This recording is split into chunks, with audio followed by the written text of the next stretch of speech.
छोटी सी एक कविता।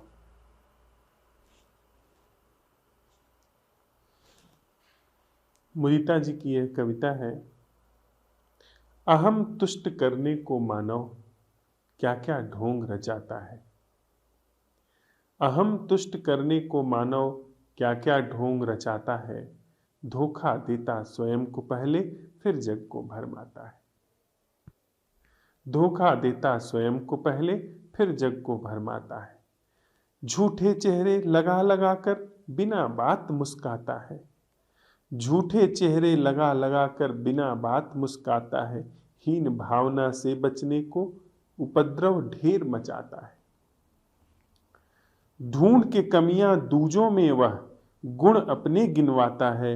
मूर्ख बड़ा ये भी ना जाने सत्य कहां छुप पाता है। चाह रहे ये पाए प्रशंसा, खेल यूं खूब रचाता है। दिखा के नीचा औरों को पर खुद नीचा बन जाता है। ठेस जरा सी सह नहीं पाए, अहम तुरंत उकसाता है। राई बराबर बात हो कोई, पर्वत वो बनवाता है। राई बराबर बात हो कोई, पर्वत वो बनवाता है। स्वयं जागृत हो जाता जब, अहम टूटता जाता है। स्वयं जागृत हो जाता जब, अहम टूटता जाता है। कोमल नम्र उदार स्वयं से, अहम हारता जाता है। कोमल नम्र उदार स्वयं से, अहम हारता जाता है।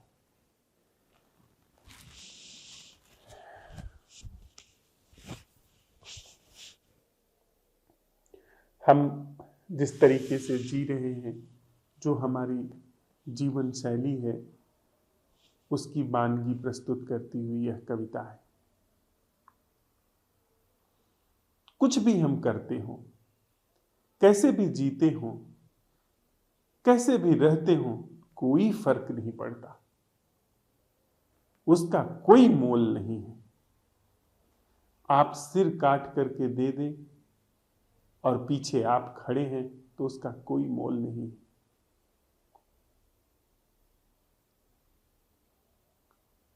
मूल सिर्फ इसका है कि बेशर्त अपना अंत हो, बिना किसी शर्त के अपना अंत हो, बिना कुछ हासिल करने के लिए अपना अंत हो। वही एकमात्र समाधान है। उसके अतिरिक्त और कोई समाधान नहीं है। जिस भाषा में हम जीते हैं, वही भाषा, वही सारी चीजें हमें आसपास दिखाई पड़ने लगती हैं। यहां और है क्या? यहां और क्या उत्सव मनाने के लिए है जब तक मैं है? अगर इंसान के जीवन में कोई एकमात्र उत्सव है, पशु होता तो कुछ और होता। पशु होता तो वह सो लेता तो उत्सव होता, खा लेता तो उत्सव होता, मैथुन होता तो उत्सव होता। मनुष्य के लिए कोई उत्सव नहीं है। मनुष्य के लिए सारे उत्सव सिर्फ पलायन है। सारे उत्सव सिर्फ इस अहम से पलायन है। यह अहंकार का जो पहाड़ है, उसकी छाती पर रखा हुआ है, वह जो भाला चुभा हुआ है उसके जीवन में, उससे भागने के सारे उपाय सुख कहे जाते हैं। सुख हो नहीं सकता, क्योंकि मनुष्य की चेतना ऊंची है, मनुष्य की चेतना उन्नत है। मनुष्य की चेतना का वह बीज श्रेष्ठतर संभावनाओं वाला है। तो श्रेष्ठतर संभावनाओं वाले बीज में अगर फूल नहीं खिलते हैं, अगर फल नहीं आते हैं, वह जो उसके बीज में कूटस्थ है, तो वह कभी भी सुखी नहीं हो सकता है। आखिर कोई गुलाब माटी के फूल से कैसे प्रसन्न हो सकता है? आखिर कोई सरसों का बीज कैसे संतुष्ट हो सकता है सिर्फ माटी में पड़े रहने से? वह माटी चाहे जैसी हो, चाहे वह सोने की माटी हो, चाहे वह राजघराने में रखी हुई माटी हो, राजा की क्यारी में रखी गई माटी हो, चाहे वह सिंहासन पर ही रखी गई माटी क्यों न हो।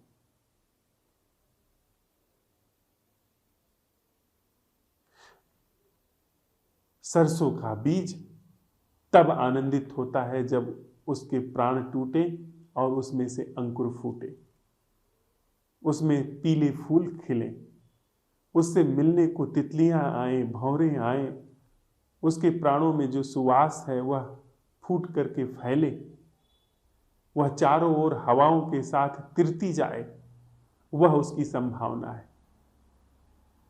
इसके अतिरिक्त वह अपने को किसी भी माटी में रखे, किसी भी स्थिति परिस्थिति में रखे, उसका कोई मोल नहीं। सरसों का बीज आप मखमल के चादर में लपेट करके सिंहासन पर रख दें, वह उसका सम्मान नहीं है। सरसों के बीज का सम्मान सिर्फ और सिर्फ प्रस्फुटित होने में है। तो यहां चाहे अच्छा हो चाहे बुरा हो, साधु को उसकी फिक्र ही नहीं करनी चाहिए। साधु को दूसरे की फिक्र ही नहीं करनी चाहिए। जो खुद को देखने लगा है, जो अपने जीवन को इस भांति साधने लगा है कि वो उसका जीवन उसकी संभावनाओं की ओर अग्रसर हो, उसके लिए यहां अब बचा क्या? यहां वो किसकी आस में रुका हुआ है? यहां वह अब कौन सी और आकांक्षा करता है सिवा मिटने के? और किससे वह प्रतिस्पर्धा करता है? किससे उसकी प्रतिद्वंदिता है? प्रतिद्वंदिता यह संकेत करती है कि कहीं न कहीं अभी यह भ्रम है, कोरा वहम है कि यहां पर संग साथ हो सकते हैं, यहां पर खुशी हो सकती है। इसके अतिरिक्त और कुछ भी नहीं।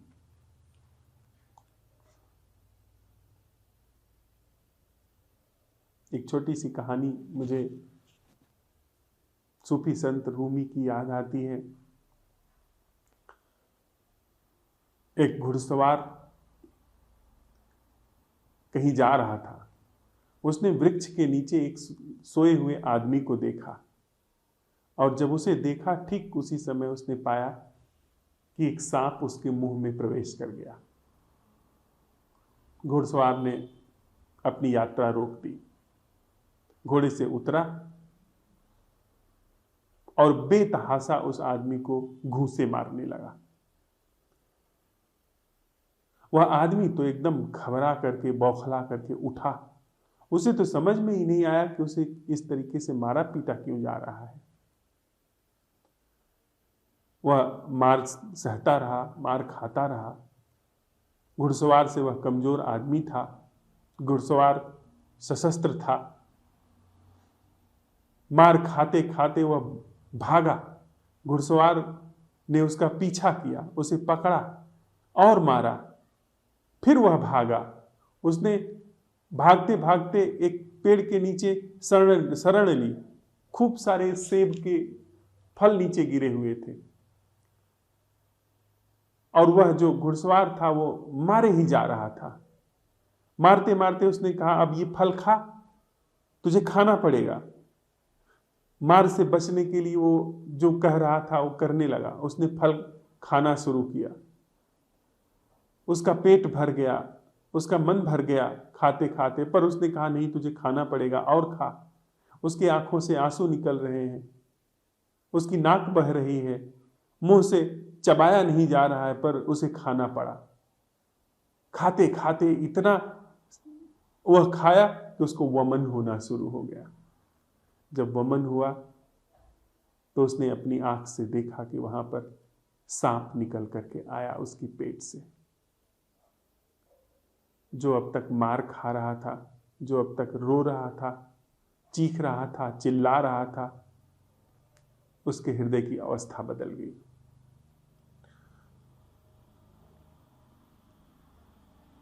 तो वह घुड़सवार के पैरों पर गिर पड़ा।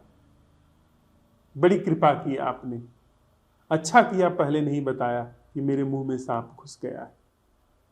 आपने देख लिया होगा, अच्छा किया कि आपने नहीं बताया। आप अगर बताते तो मैं तो घबराहट से ही मर जाता। आपने अच्छा किया कि मुझे विह्वल किया, और जबरदस्ती ये खिलाया कि वो अमन हो। नहीं तो मैं तो कुछ खाता, भला क्यों खाता कि वो अमन हो, और उससे पहले ही मेरा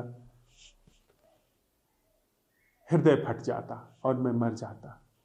कई बार हमारे जीवन में ऐसी आसपास स्थितियां हो जाती हैं।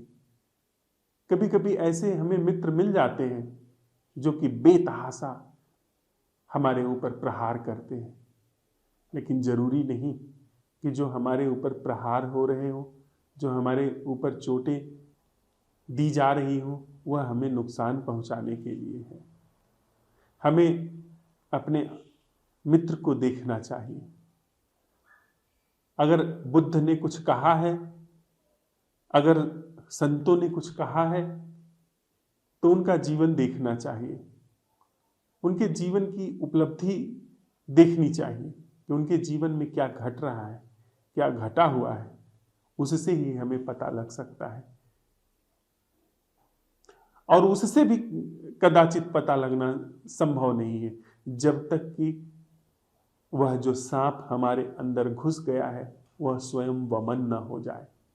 तब हमें पता लग सकता है कि हाँ, वास्तव में क्या खतरा था जीवन पर, जीवन में क्या खोने जा रहा था, पूरा जीवन ही खोने जा रहा था। हम लोग साथ में चलते हुए जिस कीमिया पर प्रयोग कर रहे हैं, कभी कभी ऐसी स्थिति सामने आती है कि सामने मृत्यु जैसी स्थिति खड़ी हो जाती है। हमारे सारे संस्कार, सारी सिखावन विपरीत खड़ी हो जाती है। वे कहते हैं कि ऐसा क्यों?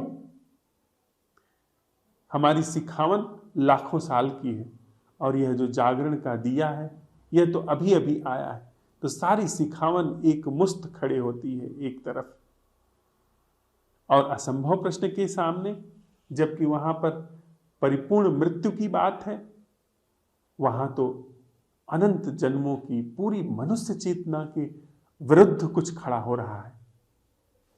मनुष्य चेतना प्रमाद में गति करती है, और अगर अप्रमाद जैसी कोई स्थिति सामने आ रही है तो वो तो बहुत ही विह्वल करने वाली बात होगी, होनी ही चाहिए।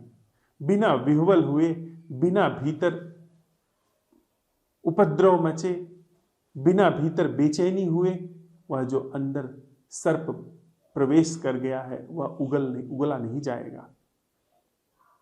हमें धैर्य रखना चाहिए।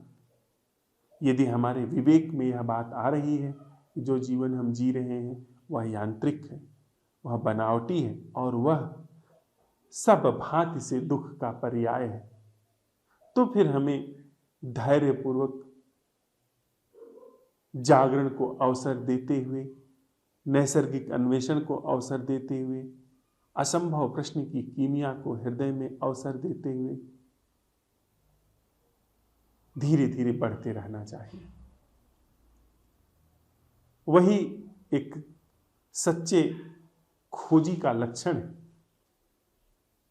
वही ढंग है जिससे कोई कभी भी खोज पाया है उस अविनाशी को, उसको जो जन्म मृत्यु के पार है। हमको ख्याल भी नहीं है कि क्या चूका है और क्या जीवन में उतर सकता है। हम लोग भोर में इस प्रश्न के साथ विदा हुए थे कि वह देखना क्या है, वह जागरण क्या है जो समय से मुक्त है। हम लोग अब तक सिर्फ समय की धारा में जागरण को जानते आए हैं। जिस जागरण को हमने जाना है वह स्वप्न के बाद आता है, वह नींद के बाद आता है, वह सुषुप्ति के बाद आता है। लेकिन ऐसा कोई जागरण जिसकी तरफ असंभव प्रश्न संकेत कर रहा है कि जिसमें जागने वाला ही कोई न हो, जिसमें समय का कोई क्रम ही न हो, जागरण, स्वप्न, सुषुप्ति की ऐसी तीनों अवस्थाएं ही न हो, यह बात मन के पार निकल जाती है। यह बात मन समझ नहीं पाता। इस प्रश्न का अन्वेषण मन के तल पर संभव ही नहीं है। मन अतीत है, मन भविष्य है, मन अधिकतम अतीत और भविष्य के मध्य वह भासता हुआ झीना सा वर्तमान है। लेकिन अगर यह प्रश्न आ गया कि वह क्या है जो समय के पार है, और यह असंगत प्रश्न नहीं है, यह प्रश्न सच्चा है कि वह क्या है जो समय के पार है, मन चुप हो जाता है। अभी और यही उसकी प्रत्यभिज्ञा जीवन में उभरने लगती है, उघड़ने लगती है जो समय के पार है। प्रत्यभिज्ञा वह चीज नहीं जिसमें कोई जानने वाला है, वह तो ज्ञानी का ज्ञान है जिसमें कोई जानने वाला होता है। प्रत्यभिज्ञा का अर्थ जिसमें कोई जानने वाला नहीं है, फिर भी बोध है, फिर भी पता चल गया, फिर भी अंतर्दृष्टि वहां पर साफ हो गई कि ऐसा जीवन जो कि समय के पार है। समय के पार उस जीवन पर ही, समय के पार के उस जागरण पर ही यह तथाकथित जागना है। यह जो हम तथाकथित रूप से जागे हुए हैं, जाग करके रोज अपने नित्य कर्म करते हैं, संबंधित होते हैं, यह रोज जो हम नींद से उठाते हैं भोर, और फिर रात में यह जो हम नींद में चले जाते हैं, यह जागरण जागरण नहीं है। यह जागरण स्वप्न के क्रम में है, और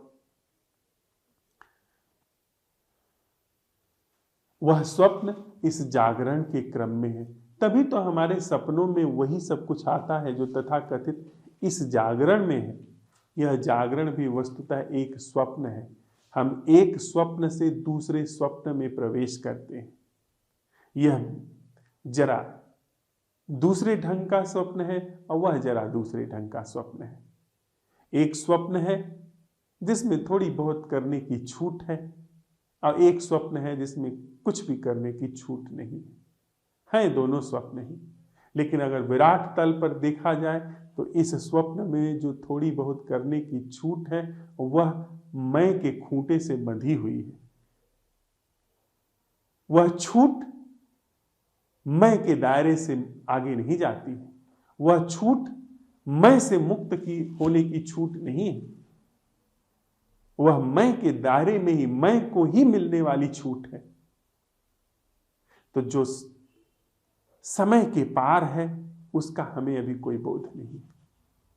लेकिन यह असंभव प्रश्न की कीमिया, यह नैसर्गिक अन्वेषण, यह नैसर्गिक जागरण धीरे धीरे जागरण में उस जागरण की प्रतिभिज्ञा कराने लगता है जो जागरण, इस जागरण, उस स्वप्न और उस सुषुप्ति तीनों का आधार है, जिसे मैंने सुना है कहा जाता है तुरीया अवस्था। तुरीया कोई अवस्था नहीं, तुरीया वह है जिस पर जागरण, स्वप्न और सुषुप्ति तीनों भासते हैं। जागरण समय है जिसे हम जानते हैं, स्वप्न समय है जिसे हम समझ पाते हैं, और वह गाढ़ निद्रा भी समय है जिसे हम जानते हैं। वह जो चौथा है, या वह जो जिस पर यह तीनों आते जाते हैं, वह न्यारा है, वह अलिप्त है, वह निर्लिप्त है, वह बोधगम्य होते हुए भी बोधातीत है। उसका बोध नहीं हो सकता है, और उस तक ले जाने के लिए यह नैसर्गिक अन्वेषण अस्तित्व ने हमें, यह इस नैसर्गिक अन्वेषण की कीमिया अस्तित्व ने हमें प्रसाद के रूप में उपलब्ध कराई है। हम जब यह प्रश्न उठाते हैं कि वह क्या है जो समय के पार है, हमारा जागरण सीमित हो गया, हमारा स्वप्न सीमित हो गया, हमारी सुसुप्ति सीमित हो गई। यह जागरण, स्वप्न, सुसुप्ति उसी एक प्रमादी संरचना के ढंग है, और इस जागरण, स्वप्न और सुसुप्ति के सारे क्रियाकलाप, सारे मंसूबे, सारी महत्वाकांक्षाएं, सारे संबंध, सारे दुख और सारे सुख, यह सब कुछ इसी समय की धारा के ढंग है। और वह जो कालातीत है वह इनसे अलिप्त है, निर्लिप्त है। असंभव प्रश्न की कीमिया कैसे काम करती है उसे थोड़ा सा समय के संदर्भ में हम लोग समझते हैं।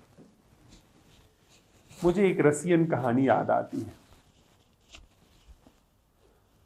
एक व्यक्ति की बड़ी ही दुष्ट पत्नी थी। वह कभी भी उसकी बात नहीं सुनती थी। वह बेचारा सीधा साधा लकड़हारा था, छोटा मोटा किसान था। किसी तरह से वो जंगल से लकड़ियां काट करके ले आता था, कुछ खेती बाड़ी करके अनाज उगाता था, घर में लाता था और जब अपनी पत्नी से कहता था कि आज मुझे ये भोजन बना करके खिला दो, या वो कहता था कि मेरे वस्त्र गंदे हो गए हैं इन्हें धुल दो, वो ठीक विपरीत काम करती थी। जब वो खाना बनाने के लिए कहता था तो वो कहती थी कि आज मेरा बिल्कुल खाना बनाने का मन नहीं है। जब वो कपड़ा धुलने की बात कहता था तो वह उसके कपड़ों में और भी मिट्टी लगा देती थी। वह ठीक विपरीत काम करती थी। जब वह कहता था कि आज मैं जंगल से फल खा करके आया हूं, आज मेरा भोजन करने का मन नहीं है, तब वह इतने व्यंजन बनाती थी जितने उसने कभी नहीं बनाए हो और बना करके कहती थी इसको तुम्हें खाना ही पड़ेगा। वह जबरदस्ती उसको खिलाती। जो भी वह कुछ कहता उसके ठीक विपरीत आचरण करती। वह कहता यहां मत जाना तो निश्चित रूप से वहां पर जाती। वह हमेशा उस पर गाली गलौज क्रोधित होकर के व्यवहार करती रहती थी। वह बिल्कुल त्रस्त हो गया था। एक दिन जब वह जंगल में गया तो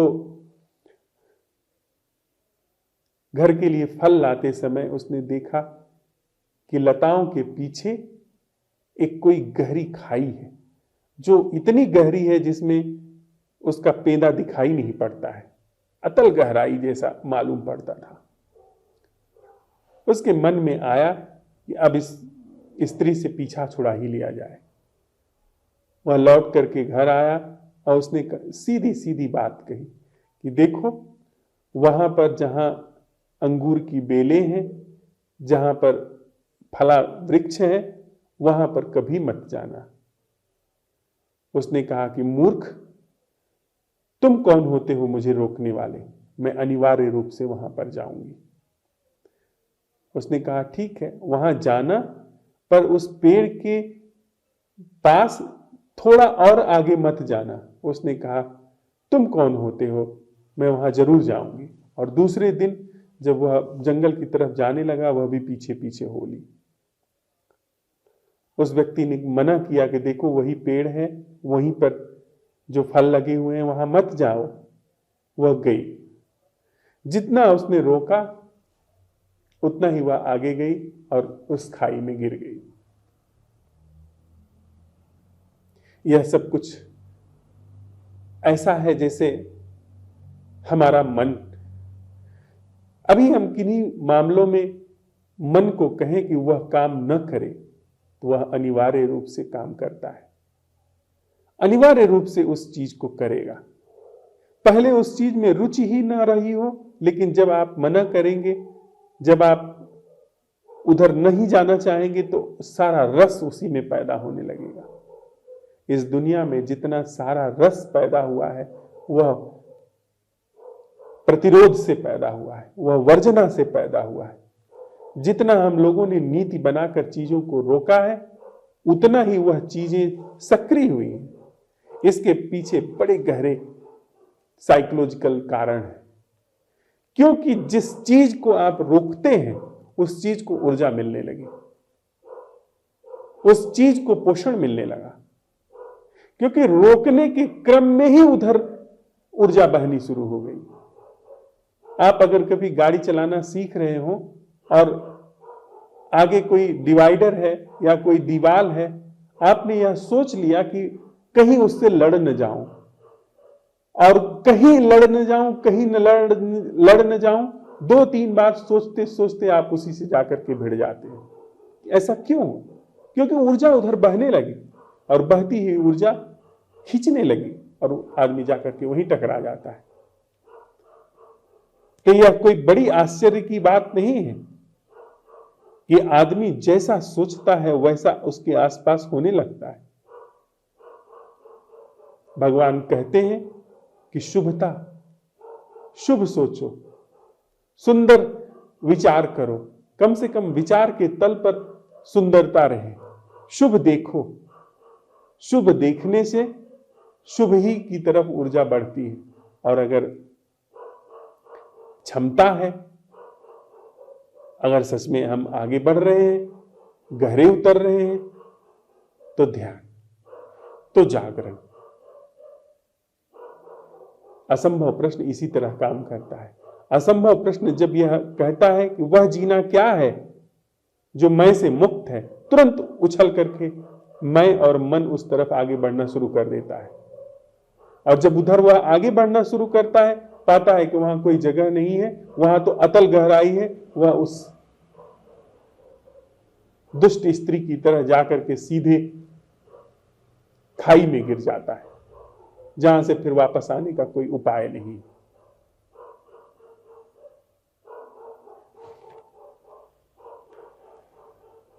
हम लोग साथ में चलते हुए इस प्रश्न का अन्वेषण कर रहे हैं कि वह जागरण क्या है जो समय की धारा से मुक्त है।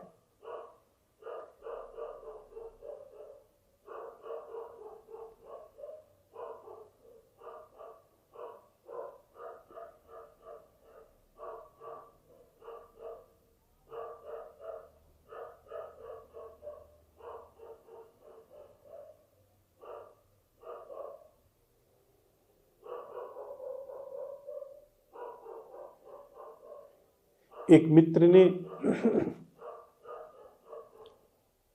एक प्रश्न पूछा है। उन्होंने लिखा है कि वे सेना में थे और सेना में रहते हुए उन्होंने कई सारे खेलों में हिस्सा लिया और उसमें बहुत सारे पुरस्कार हासिल किए। वे कई सारे खेलों में विजयी रहे। दुर्घटनावश एक समय एक माइन के विस्फोट में बुरी तरह से वो जख्मी हो गए। प्राण तो किसी तरह से बच गए, पर दोनों पैर इस तरीके से जख्मी हो गए कि काट करके निकालने पड़े। सेना ने उनको निवृत्त कर दिया सेवा से। उनको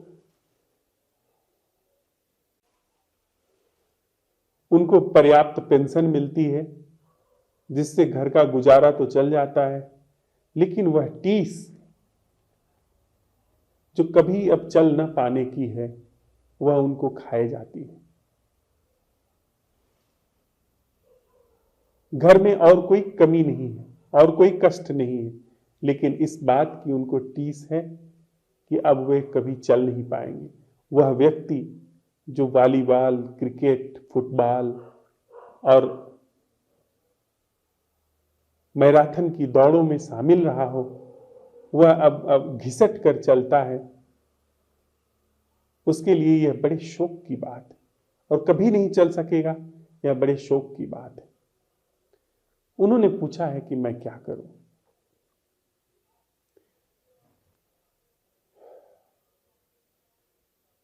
जीवन जो शरीर के इर्द गिर्द घूमता है, जीवन जो शरीर की क्षमता के इर्द गिर्द घूमता है और शरीर की क्षमता के आधार पर आगे बढ़कर के जो मन की सामर्थ्य विकसित होती है, उसके इर्द गिर्द घूमता है, वह जीवन पानी के बबूले जैसा क्षणभंगुर है। वह चमकता भी है तो भी कोई उसका अर्थ नहीं। वह फूल करके सतरंगी रंगों में भी नाचता है तो भी उसका कोई गहरा अर्थ नहीं। अब फूटा कि तब फूटा। जिनके पांव भी हैं वो कहां मृत्यु से बच पाते हैं। जिनके पांव उनके अंतिम समय तक साथ देते हैं वे भी कहां कुछ हासिल कर पाते हैं। वे भी अंततो गत्वा यहां पर खाली हाथ जाते हैं। वे भी यहां से पछताते हुए जाते हैं, क्योंकि शरीर के गुण धर्मों को मन अपहरित कर लेता है। मन उन सारे गुण धर्मों का अपहरण करके उनका शोषण करना शुरू कर देता है। मन की यांत्रिकता, मन का बनावटीपन, चाहे वह भोजन हो, चाहे वह कान का भोजन हो, चाहे वे हाथ पैर हो, उन सारी चीजों का, चाहे वह आंख हो, उन सारी चीजों का वह अधिग्रहण कर लेता है और उनको कभी भी अपने कब्जे से जाने नहीं देता है। वह कभी भी इस तथ्य का पता लगाने नहीं देता है जिसको हम जागरण कहते हैं, जिसको हम होश कहते हैं, अप्रमाद कहते हैं। और अप्रमाद के बिना जीवन वह न जीने जैसा है, वह तो मरा ही हुआ है। सुकरात कहता है कि अपरीक्षित जीवन जीने योग्य ही नहीं है। वह जीवन जिसे आंख खोल करके जांचा नहीं गया, देखा नहीं गया, समझा नहीं गया, वह तो जीने योग्य ही नहीं है। उससे बेहतर तो न जीना है। तो इससे कोई फर्क नहीं पड़ता है कि पैर है या नहीं है, आंख है या नहीं है। चाहे आंख वाले हों, चाहे आंख न वाले हों, चाहे अभी पैर गए हैं, चाहे मृत्यु में पैर जाते हैं, एक ही बात है। क्योंकि दोनों ही जीवन, दोनों ही ढंग में जीवन जो भीतर सरक रहा है वह ठीक से जिया नहीं गया, उसको ठीक धरातल पर उतारा नहीं गया। कोई स्त्री है, कोई पुरुष है, कोई बाल है, युवा है, वृद्ध है, कोई अमीर है, कोई गरीब है, कोई संसाधनों से युक्त है, कोई संसाधनों से युक्त नहीं, कोई बड़ा बुद्धिमान है, बड़ा प्रतिभावान है, बड़ा गुणवान है, बड़ा हुनरमंद है, और कोई इन सब से महरूम है। उससे कोई फर्क नहीं पड़ता। भीतर अगर जीवन जागरण को उपलब्ध नहीं हो रहा है तो वह जीवन बस एक यांत्रिकता का ग्रास हो रहा है। तो जो भी हुआ है उसको हमें अवसर बनाना चाहिए। जैसा भी हुआ है उसको हमें अवसर बनाना चाहिए। यह हमारे लिए, यह दुर्घटना एक सीढ़ी की तरह हो सकती है। कम से कम यह इतना दुख दे गई, यह घटना ऐसी चोट पहुंचा गई शारीरिक से कि इसमें कम से कम जाग हो जाए। नहीं तो सोते चले जाते, क्या अर्थ होता। जिनके पास आंखें हैं उनको क्या उसका पता है कि आंखों का सदुपयोग क्या है, आंखें कैसे अपनी ओर मुड़ती हैं। जिनके पास पांव हैं, क्या उनको पता है कि अपने घर लौटने का ढंग क्या है। सोर्स की तरफ, वह जो स्रोत है उस तरफ लौटने की कीमिया क्या है, उनको नहीं पता। असल में स्रोत की तरफ लौटने के लिए बाहर के पांवों की जरूरत ही नहीं। तो बाहर के पांव गए सो गए, जाने दीजिए। भीतर वे पांव जो अपने स्रोत की ओर लौटते हैं, उन पांवों का उपयोग करके भीतर उस स्रोत की तरफ हम लौटें, भीतर उधर हम जाएं, और वहां जो जाता है उसका पुनरागमन नहीं होता, वह फिर लौटता नहीं, वह विराट को अर्पित हो जाता है, वह अशेष अज्ञेय को अर्पित हो जाता है। तो जो भी यह अवसर मिला है इसमें जागरण को अवसर हम दें, इसमें जाग का दिया जलाएं, इसमें होश को अवसर दें, इसमें नैसर्गिक अन्वेषण को अवसर दें, असंभव प्रश्न उठाएं, और भीतर वह धीरे धीरे जाग का दिया जलना शुरू हो जाए।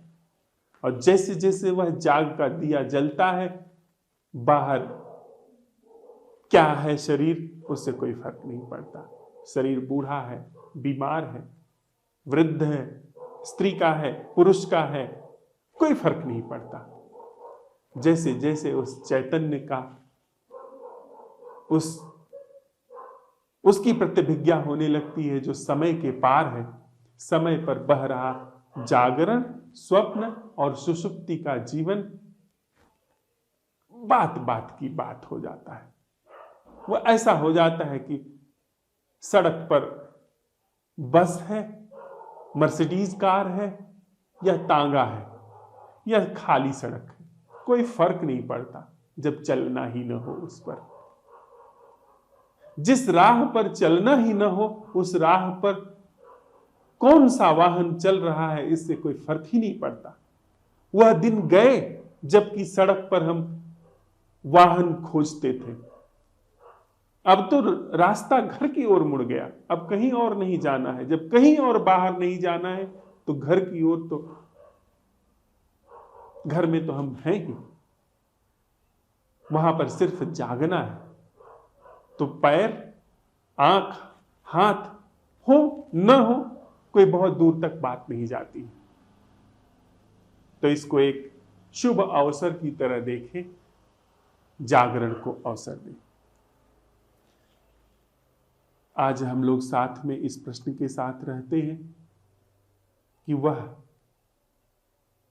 होश क्या है जो समय से मुक्त है, जो समय के गर्भ में नहीं आता है। वह जीना क्या है जो समय के गर्भ से मुक्त है। वह देखना, सुनना क्या है जो समय से मुक्त है।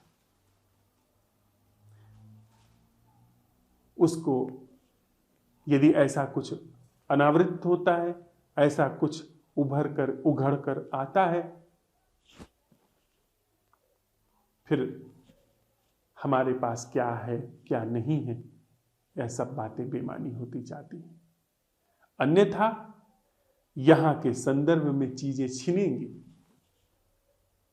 यहां युवा अवस्था जाएगी, यहां सौंदर्य खोएगा, यहां लोग आएंगे और जाएंगे, यहां संयोग होगा और बिछोह होगा। आज संयोग है, कल बिछोह होगा। यह सनातन धर्म है। यहां कभी कोई संयोग पूरा हुआ ही नहीं, कभी कोई मिलन पूरा हुआ ही नहीं। यहां बिछोह नियति है। तो जब तक शुभ संयोग है, जब तक कुछ ऐसा अवसर है कि हम जाग सकते हैं, हम जागरण को अवसर दें।